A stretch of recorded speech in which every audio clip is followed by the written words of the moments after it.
महाराज भीष्म के 5 पुत्र हैं, रुक्मी, रुक्मरथ, रुक्मबाहु, रुक्मकेश और रुक्मभाई। और जो भी आता है भगवान श्री कृष्ण की चर्चा करता है तो बचपन से ही संकल्प किया है विवाह करूंगी तो श्याम सुंदर जी के साथ, नहीं तो ऐसे ही रहूंगी। मन में कह रहे हे माँ कुछ ऐसी कृपा हो जाए कि ये दुष्ट मेरा दामाद न बने, मेरे दामाद द्वारिकाधीश बने। ब्राह्मण भोजन से बहुत संतुष्ट होते हैं, ब्राह्मण देवता को प्रसन्न करना है तो भोजन खिलाओ। कहते हैं कि विष्णु और लक्ष्मी जी का रूप श्री कृष्ण भगवान जी, और यहाँ पे हमारी रुक्मणी जिनका विवाह व्यास जी ने सुनाया आज कथा में। हेलो गाइस, मंडूकेश ब्लॉग में आप सभी का स्वागत है। आप सभी को मेरा प्यार भरा प्रणाम। मैं देवभूमि उत्तराखंड के पौड़ी जिले के श्रीनगर क्षेत्र से।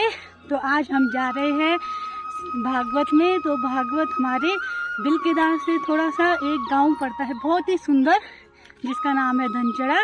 तो वहाँ आज कृष्ण और रुक्मणी जी का विवाह है, तो हम आपको वहाँ का भी बहुत अच्छे से जो भागवत हो रही है वहाँ वो भी दिखाएंगे, और चलते हुए आपको यहाँ का व्यू भी दिखाएंगे कैसा है। तो यहाँ पे बहुत ज़्यादा चढ़ाई है, आप लोग देख सकते हैं, क्योंकि ये धनचड़ा जो गांव है बहुत चढ़ाई में बना हुआ है। तो हम फाइनली पहुँच चुके हैं भागवत में, जहाँ पे धनचड़ा गाँव में भागवत हो रही है, बहुत ही सुंदर। यहाँ पे गाने भी बहुत अच्छा बजा रखा है उन्होंने कृष्ण भगवान जी का।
तस्य पंचा भवन पुत्रा कन्नकेय वरानना। परीक्षित, विदर्भ देश के अधिपति महाराज भीष्म हुए। महाराज भीष्म के 5 पुत्र हैं, रुक्मी, रुक्मरथ, रुक्मबाहु, रुक्मकेश और रुक्मभाई। और इन 5 पुत्रों के साथ भी है जिसका नाम है रुक्मणी। बोलो दुर्गा मैया की। जिसने अपने मन को रोक दिया है, जिसने अपने मन को संसार में नहीं लगाया है, जिसने अपने मन को संसार बनाने वाले के श्री चरणों में लगाया है, यह रुक्मणी बहुत सौम्य स्वभाव की है, शिक्षित है, गुणवान है, सुलक्षणा है। महल में जो भी आता है भगवान श्री कृष्ण की चर्चा करता है तो बचपन से ही संकल्प किया है विवाह करूंगी तो श्याम सुंदर जी के साथ, नहीं तो ऐसे ही रहूंगी। बड़ी हुई, विवाह के योग्य हुई। सारे भाई बहन चाहते हैं कि द्वारिकाधीश हमारे दामाद हो जाए, पिताजी भी चाहते हैं, पर एक नहीं चाहता। क्या कौन? रुक्मणी जी का बड़ा भाई रुक्मी। क्यों नहीं चाहता है? ये भगवान श्री कृष्ण से ईर्ष्या करता है। कृष्ण का पिताजी बिल्कुल नहीं, समान कुल में विवाह होना चाहिए, अच्छा गोत्र होना चाहिए। उस ग्वाले के साथ ये हालनी का पट्टा हटा दीजिए नीचे से, पांव पे लग रहा है। उस ग्वाले के साथ हमारी बहन का विवाह नहीं होगा। तो पिताजी ने कहा बेटा तेरे किसके साथ होगा? कौन है तेरी बहन के योग्य? कहा है ना मेरा मित्र। पिताजी ने कहा कौन है तेरा मित्र? कहा शिशुपाल। पिताजी ने कहा अच्छा वही रहेगा तुझे, वही मिला मुझे अपनी बहन के लिए। चोर का मित्र चोरी तो होगा, जुआरी का मित्र जुआरी तो होगा, जैसा तू वैसा वो भी है। कहा नहीं, विवाह होगा तो मित्र के साथ। विवश हो गए पिताजी। ठीक है भैया, जैसी तेरी इच्छा, बड़ा है तू, मुंह से तो कह दे कि ठीक है तेरी इच्छा, और मन ही मन में कह रहे हे माँ कुछ ऐसी कृपा हो जाए कि ये दुष्ट मेरा दामाद न बने, मेरे दामाद द्वारिकाधीश बने। अब यहाँ विवाह की तैयारी है। रुक्मणी को पता चला कि मेरा भाई मेरा विवाह उस दुष्ट शिशुपाल के साथ कर रहा है। रो पड़ी, उदास हो गई, तुरंत एक पत्र लिख दिया। अभी भगवान को देखा नहीं है, भगवान से मिली भी नहीं है, थोड़ा शांत हो, आराम से बैठो। बोलो नारायण भगवान की जय। ने पत्र लिख दिया। अब देखा किसके पास हूँ। एक ब्राह्मण देता जा रहे थे, ओ ब्राह्मण देवता प्रणाम, ब्राह्मण जी का आशीर्वाद, ऊपर आओ। अरे नहीं देर हो रही है, अरे आओ तो सही, आपको मैं फल खिलाऊंगा। हाँ ठीक है खिलाता हूँ। क्यों? ब्राह्मणम भोजनम प्रियम। ब्राह्मण को भोजन वही होता है, लगे मैं क्या खाओगे क्या खाओगे क्या खा रहे, कभी कुछ ला रहे हैं कभी कुछ ला, कल तो रसमलाई लाया। ये होता है, ब्राह्मण भोजन से बहुत संतुष्ट होते हैं। ब्राह्मण देवता को प्रसन्न करना है तो भोजन खिलाओ, बुलाओ महीने में कभी कभी आओ ब्राह्मण देवता हमारे घर में, आपको हम जिमाएंगे। बहुत अच्छा होता है। देखो ब्राह्मणों को क्यों जिमाते हैं? सारे पितृ जो कि ब्राह्मणों के भीतर आते हैं, है ना, जिमाना चाहे ब्राह्मणों को, उसने तो चाहिए आशीर्वाद मिलेगा तो ऊपर आओ फल खिला दे। हाँ आ रहा हूँ, गए प्रणाम किया, ब्राह्मण देवता कोटि कोटि प्रणाम। मेरा एक काम करोगे, आप पहले फल तो खिला, दूसरे खिला। हाँ हाँ खिला दूंगी मैं आपको फल। सुनो तो आप द्वारिकाधीश को जानता, हाँ कब आप बोलना है, पिताजी का क्या मतलब? अच्छा ठीक है धोखे। ब्राह्मण देवता ने पत्र पकड़ा, सीधे निकल पड़े, गए द्वारिका। द्वारपाल ब्राह्मण देवता प्रणाम। ब्राह्मण देवता ने कहा ठीक है चलो मुझे ले चलो भगवान के पास। हाँ सम्मान के साथ ले गए। भगवान श्री कृष्ण जी ने देखा कि ब्राह्मण आए, प्रणाम मेरे आराध्य। ब्राह्मण क्या है? भगवान श्री कृष्ण के आराध्य हैं, इष्ट हैं। ब्राह्मण देवता प्रणाम, आओ बैठो, आसन दिया, फल खिलाया। कैसे आना हुआ? काई पत्र लेकर के आया हूँ। किसका है? रुक्मणी ने दिया है। अच्छा तो पढ़ो फिर ब्राह्मण देवता। ब्राह्मण देवता ने कहा दोनों के बीच की बात है, मेरे घर में तो मेरी पत्नी है, बच्चे हैं। नहीं कह रहे नहीं आप साक्षी पढ़ो। अच्छा ठीक है। ब्राह्मण देवता ने पत्र खोला, पढ़ रहे हैं। 7 श्लोक लिखे हैं रुक्मणी जी। 7 श्लोक में 5 श्लोक क्या है जिससे हमारे शरीर बना है? क्षिति जल पावक गगन समीरा, 5 श्लोक लिखे हैं। और 2 श्लोक क्या है? जीव और परमात्मा। जी पढ़ रहे हैं पत्र रुक्मण्युवाच श्रुत्वा गुणान् भुवन सुन्दरस्य नवतान्ते निर्विश्य कारण विवरे हरतोऽङ्गतापाम् रूपं दृशाद स्मतामखिलार्थलाभम्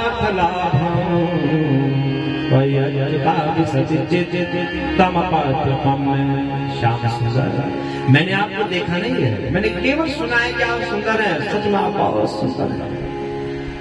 अरे जो आपका चिंतन करता है ना, आपका चिंतन करते ही उसके हृदय की सारी जलन, सारे पाप वे सब समाप्त हो जाते हैं। मेरा चित्त आपके सौंदर्य का चिंतन करते हुए आप में प्रवेश कर गया है। मैंने आपको देखा नहीं है, केवल स्मरण कर रही हूँ आपका। तात्वा मुकुंद महती कुलशील रूपा विद्या वयोध विधाम विराट तुल्यम धीरा पते कुलवती नगणीत कन्या काले सिंह निरलोक मनोभिराम। प्रेम स्वरूप श्याम सुंदर, आप बहुत सुंदर हैं। आपको देख करके सबका मन शांति का अनुभव करता है।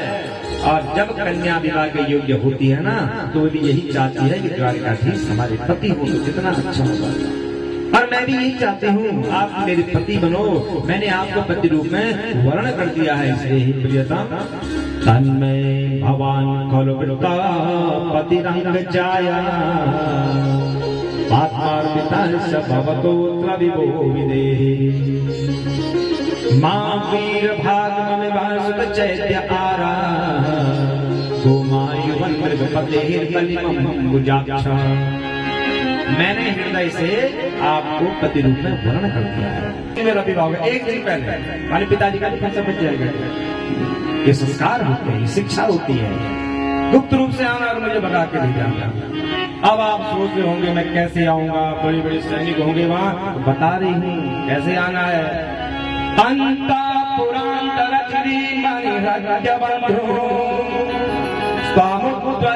कथमिति पर्वतानुपाया पूर्वस्ति महती कुलदेव यात्रा यश्याम गिरिजानुपेया।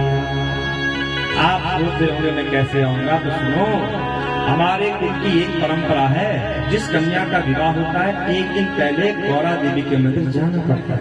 बस सबसे अच्छा आना और मुझे यहाँ से भगा करके ले जाना। और सुनिए, अगर आप नहीं आए ना, यशांग्र पंकज रजस्तनपनम महांतो वांछन्तु मापतिरिवातमो पहत्यः ये मंबुजाक्षणलभेय प्रसादम जायाम सोमव्रत कृष्ण जन्म विश्या। अरे भगवान शंकर के समान बड़े बड़े महापुरुष ज्ञानी धानी आपके चरणों की धूल से स्नान करते हैं। अगर वह सेवा का अवसर मुझे नहीं मिला, आपके चरणों की धूल मुझे नहीं मिली, आप नहीं आए, तो मैं अपने प्राणों को त्याग दूंगी। ब्राह्मण देवता ने कही है संदेश, सुन लिया, अड़िगा चैन। भगवान ने कहा ब्राह्मण देवता इधर बैठ। ब्राह्मण देवता का हाथ पकड़ा। ब्राह्मण देवता, जैसा रुक्मणी जी हमको चाहती है ना, वैसा हम भी तो चाहते हैं। अच्छा जी। भगवान श्री कृष्ण ने देखा कि रुक्मणी जी के विवाह की लग्न वेला परसों रात्रि में बुलाए दारुक को, दारुक रथ सजाओ। दारुक ने कहा कहाँ जाना है प्रभु? भगवान का चिंता मत कर, रथ सजा कर। दारुक को रथ सजा करके लाए। ब्राह्मण देवता का हाथ पकड़ा, रथ में बिठाया, निकल पड़े रुक्मणी जी के कथन के अनुसार। अब यहाँ विवाह की तैयारियां चल रही है। सुंदर यहाँ रुक्मणी जी की विवाह की तैयारी, वहाँ भगवान श्री कृष्ण रथ में आ रहे हैं और वहाँ जय नरेश दम घोष भी विवाह की तैयारी कर रहा है। शिशुपाल बड़ा प्रसन्न है कि रुक्मणी हमारी होने वाली है। बारात भी निकल गई चतुरंगनी सेना के साथ। विदर्भ राज भीष्मक ने सबका स्वागत किया, सारे बारातियों का, उनके रहने की व्यवस्था भी कर दी। भीष्मक कन्या वरारोहा कांचत्यागमनं हरे प्रत्यापत्तिमपश्यन्ति विदशा चिन्तयन्तदा। रुक्मणी मंजुरास। अरे ब्राह्मण देवता मेरा संदेश ले भी गए होंगे कि नहीं ले गए होंगे, क्या होगा? अरे द्वारकाधीश तो दूर, अभी तक ब्राह्मण देवता भी नहीं दिख रहे हैं, रो रही है, उदास है। कहीं मेरा विवाह सच में उस दुष्ट के साथ ना होता है। रुक्मणी जी ऐसा सोच ही रही थी, उसी समय एक चमत्कार हुआ। वाम उर्भुजो नेत्रम अस्फुरन् प्रियभाषिणा। रुक्मणी जी के बाएं आंख फड़कने लग गए, बाईं आंख, बाईं भुजा, बाईं जांघ, ये अगर फड़कती है स्त्रियों का तो बहुत शुभ होता है। वाम अंग फड़कन लगे, मंजुल मंगल मंगल होता है। इतने में ही ब्राह्मण देवता आ गए। ब्राह्मण देवता प्रणाम, क्या संदेश है? ब्राह्मण देवता ने कहा चिंता मत कर, आ गए हैं बस आधे रास्ते में। सुना तो बड़ी प्रसन्न हो जाती है, बड़ी प्रसन्न हो जाती है। और यहाँ रुक्मी भेजता है और भीतर प्रवेश करती है। जैसे भीतर प्रवेश किया, हाथ जोड़ रही है, नमस्ते स्वामिके भीक्षण स्वसंतानयुतां शिवां भूयात् प्रतिर्मे भगवान कृष्णस्तदनुमोदतां। हे मां, हे भगवती अंबिका, मैं आपको प्रणाम कर रही हूँ आपके पुत्र श्री गणेश जी के साथ। ऐसी कृपा करो मां कि द्वारकाधीश मेरे पति हो जाए। प्रार्थना कर रही है। अरे क्यों नहीं आया, कितनी देर लगा रहे हैं, बाहर सैनिक सजे। जैसे ही मां रुक्मणी मंदिर के बाहर जैसे दरवाजे पर आती हैं, सैनिक भूल गए हम यहाँ कह के आए हैं। एक टक लगा करके जगदम्बा को देख रहे हैं, क्योंकि मां इतनी सुंदर लग रही है। मां सुंदर नहीं होती, क्योंकि उस समय रुक्मणी जी की जो अलके हैं ना, अलके होती जब बाल घूम करके आते, कितना सुंदर स्वरूप माताओं का होता है, देखने योग्य होता है। सैनिक देखते रहे पर मां रुक्मिणी की दृष्टि उन दुष्टों पर नहीं है। यहाँ मन को तो रोक दिया है केवल भगवान के चरणों में। कहाँ होंगे, क्यों नहीं आ रहे हैं? दासी करे चल जल्दी। अरे रुको तो सही, कहा कि जल्दी लगी नहीं तुमको। धीरे धीरे कदम जैसे ही आगे बढ़ाया, दूर दृष्टि पड़ती है रुक्मिणी की ताम्राज कन्या रथमार रक्षते जहार कृष्णोद्भसतां समीक्षतां रथं समारोप्य सुपर्णलक्षणं राजन्यचक्रं परिरूपमाधवम्। भगवान श्री कृष्ण का जब दर्शन किया, श्याम सुंदर जी का रथ है, रथ में सवार है। अरे मुझे भी ले जाओ, क्या कर रहे हो रथ में खड़े खड़े? भगवान ने देखा, अरे रुक्मिणी जी तो यहाँ आना चाहती थी, क्या करें, बड़ी विशाल सैनिक है। भगवान श्री कृष्णचंद्र जी ने रथ को आगे बढ़ाया, सैनिकों के सिर के ऊपर से, राजा महाराजाओं के सिर के ऊपर से ले गए। रुक्मिणी जी का हाथ पकड़ा, रथ में बिठाया और रुक्मिणी जी को भगा करके ले। बोले श्याम सुंदर भगवान की जय। ये दृश्य राजा महाराजाओं ने देखा। हम दाल भात कहाँ से? अरे जब ये न जान चाहिए तो हम तो निमंत्रण के लिए बोल भाई चलो मारो इसको। सारे राजा महाराजा दौड़ पड़े, युद्ध में इकट्ठे रूप जला। बाणों की वर्षा होती है, जितने राजा महाराजा थे सब परास्त हो जाते हैं। शिशुपाल उदास हो गया। जरासंध ने कहा, क्या मारे उदास क्यों हुआ तू? अरे जिसने मेरी होना था उसको तो कोई और भगा के दे दिया है। तो जरासंध ने कहा, क्या हुआ? तो भगा के ले गया। वही रहेगी संसार में कई है। मुझको देख 17 बार हराए उसने मेरे को, मैं फिर भी स्वस्थ हूँ। शिशुपाल ने कहा, अरे मैं तो सोच रहा था कि मैं बेशरम हूँ, मुझसे बड़े बड़े बेशरम दुनिया में पड़े हुए। रुक्मिणी जी का बड़ा भाई रुक्मी अच्छा वाले में लगाती है। प्रतिज्ञा करी नगर के बीच में, बहन को अगर नहीं ला सका तो मैं आऊंगा ही नहीं, अपना मुंह नहीं दिखाऊंगा किसी को। दौड़ता है पीछे पीछे, बाणों की वर्षा कर रहा है। भगवान ने कहा, ठहर जाते हैं। भगवान ने पकड़ा रुक्मिणी को, निकाली तलवार, जैसे मारने लगे रुक्मिणी के चरणों में गिर पड़ी। योगेश्वरा परमेयात्मन देव देव जगतपते हम तुम नारहसि कल्याण भराधरम में महादेव। जैसा भी दुष्ट है, पापी है, आपको देकर के ईर्ष्या करता है, पर मेरा भाई है, छोड़ दो। ये होगी बहन।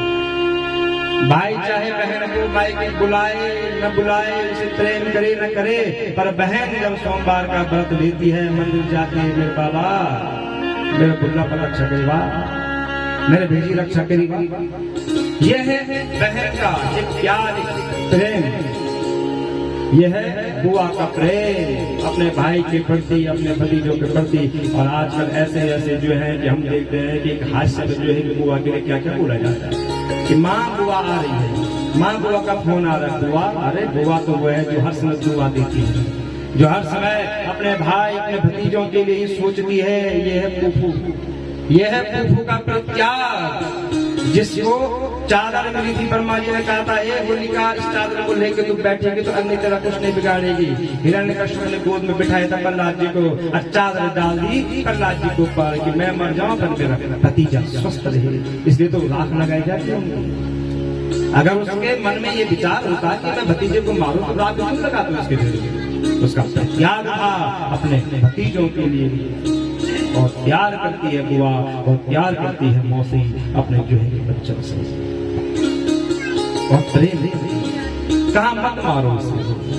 भगवान ने देखा कि रुक्मिणी जी भयभीत है, नहीं मारा, कुरूप कर दिया, बाल मूंद दिए, धक्के मार करके निकाल दिया, नहीं गया ये अपनी राजधानी। प्रतिज्ञा करी थी तो अपने लिए एक अलग से राजधानी बनाई, भोजकट नाम की नगरी, और वहीं रहने लग गया। महाराज भीष्म को जब पता चला कि द्वारकाधीश बिटिया को ले गए, माँ तुम मेरी लाज बचा दी, मैं यही तो चाहता था कि मेरा दामाद अच्छा हो। भगवान भीष्म निर्विद्या भूमिपा पुरमानी अविदा में दुर्गुहा। और भगवान श्री कृष्ण जी रुक्मिणी जी को लेकर के जाते हैं द्वारिका में, और शुभ मुहूर्त में विधि विधान के साथ भगवान का विवाह रुक्मिणी जी के साथ संपन्न होता है। आप सभी को भगवान श्री कृष्ण के विवाह की बहुत बहुत शुभकामनाएं हैं। गोविंद राधे गोपाल राधे, गोविंद राधे गोपाल राधे। अच्छे वेदी बना रखी है, बहुत ही सुंदर। व्यास जी भगवान जी का ही रूप है हमारे, और सभी मानते हैं भगवान जी का रूप।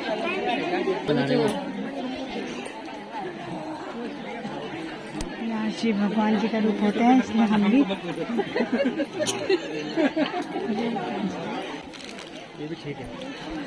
तो हमें बहुत आनंद आया। बहुत अच्छा, मतलब बहुत अच्छा बोला व्यास जी ने। तो हम परिक्रमा करते हुए यहाँ पे झंझरा गांव में जो कथा हुई, उसमें जो व्यास जी थे बहुत ही सुंदर उन्होंने शब्द बोले और बहुत ही अच्छी कथा सुनाई, जिससे मन तृप्त हो गया हमारा। बहुत ही सुंदर वेदी बना रखी है, और ये जो केले का फिरका है ये हमारे ही घर से लाए थे उस टाइम। तो ये व्यास जी हैं जो वो रुद्रप्रयाग के हैं, और इनका नाम दीपक नौटियाल जी है। तो ये बहुत ही अच्छी कथा जो उन्होंने सुनाई, बहुत ही मन तृप्त भी हो गया है। तो उन्होंने, आप लोग भी जब भी भागवत करवाएंगे तो इनको ही बुलाएं, क्योंकि आज हमने जो भागवत सुनी बहुत ही मन खुश भी हो गया। उन्होंने बहुत ही सुंदर वचन और बहुत ही सुंदर तरीके से जो भागवत बताई है, तो सबको बहुत ही अच्छी लगी। यहाँ पे कृष्ण भगवान जी की जो मूर्ति है, यहाँ पे कृष्ण भगवान जी की ही लीला हुई, बहुत अच्छे तरीके से उन्होंने बताया हमें। तो आप लोग भी इस ब्लॉग में उनकी जो बताया हुआ है उन्होंने, तो वो जरूर सुनिएगा इसमें, क्योंकि हमारा जो हमें लगा बहुत ही सुंदर लगा, मन भी बहुत खुश हो गया। सभी का सब तारीफ कर रहे हैं कि बहुत ही अच्छे व्यास जी हैं। तो व्यास जी मैंने आपको बता दिए हैं, रुद्रप्रयाग के हैं, श्री दीपक नौटियाल जी हैं। मैंने व्यास जी से नाम भी पूछ दिया था उनका, आपका नाम दिया। बहुत ही व्यवहारिक भी हैं, बहुत ही अच्छे तरीके से उन्होंने बताया भी, और बात भी करी मेरे से कि बेटा बहुत अच्छा कार्य कर रहे हो आप, जो ब्लॉगिंग कर रहे हो। तो यहाँ पे बहुत ही भीड़, और यहाँ तो हमें कह रहे कि हमें भी दिखाओ ब्लॉग में। तो ये हमारी साहस जी लगते हैं। सबके सब इतनी भीड़, और ये हमारे दिल केदार की है, नकोट गांव के। तो यहाँ पे सबके सब देखिए, आप लोग भी देख सकते हैं, बहुत भीड़ है। चरण अमृत लेते हुए जैसे व्यास जी ने भी तारीफ की कि बेटा अच्छा कार्य कर रहा आप ब्लॉग बना के। यहाँ पे देखिए कितना सुंदर वेदी बना रखी है व्यास जी के लिए। यहाँ पे आप देख सकते हैं श्री कृष्ण भगवान जी भी है विराजमान, और यहाँ पे कलश है। और यहाँ पे ये देखिए, ये पितरों की फोटो के हैं। अच्छा, उन्होंने अपना ये भागवत कराया। तो कहते हैं पितृ लोग भी ऊपर से सुनते हैं, जो यहाँ कहते हैं कि विष्णु और लक्ष्मी जी का रूप श्री कृष्ण भगवान जी, और यहाँ पे रुक्मिणी जिनका विवाह व्यास जी ने सुनाया आज कथा में। यहाँ पे आप लोग देख भी सकते हैं कितनी ज्यादा भीड़ है, और कितनी कितने लोग जनसंख्या में यहाँ आ रखे थे भागवत सुनने के लिए। देखिए बहुत ही अति भीड़, और बहुत अच्छी बात है, भागवत सुननी भी चाहिए, क्योंकि इससे क्या होता है कि सबको ज्ञान भी मिलता है। तो अभी कथा समाप्त हो चुकी है, और मैं आपको कीर्तन मंडली यहाँ पे बैठी है तो उनको दिखाऊंगी कि बहुत ही अच्छा कीर्तन गाते हैं। तो मैं आपको यहाँ पे कीर्तन मंडली में दिखाती हूँ कि क्या कौन कौन से कीर्तन गाए जा रहे हैं। तो आप लोग को पता ही होगा, भागवत के बाद कीर्तन जरूर होते हैं। बहुत ही सुंदर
कथा की समाप्ति हो चुकी है।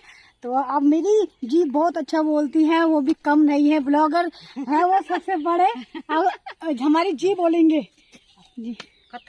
कता सोनी घर जाना था म दवा पानी भी पी ली, भगवान जी प्रसाद भी खा ली है, पिंजरी प्रसाद भी लेनी है, उन प्रसाद भी हलवा प्रसाद भी मिली है, चाय भी मिली, कीर्तन भी सुनी न है, कथा भी बड़ा ध्यान से सुनी। तो बाय गाइस, मिलते हैं नेक्स्ट व्लॉग में। वीडियो अच्छी लगी तो लाइक कमेंट शेयर जरूर कीजिएगा आप लोग।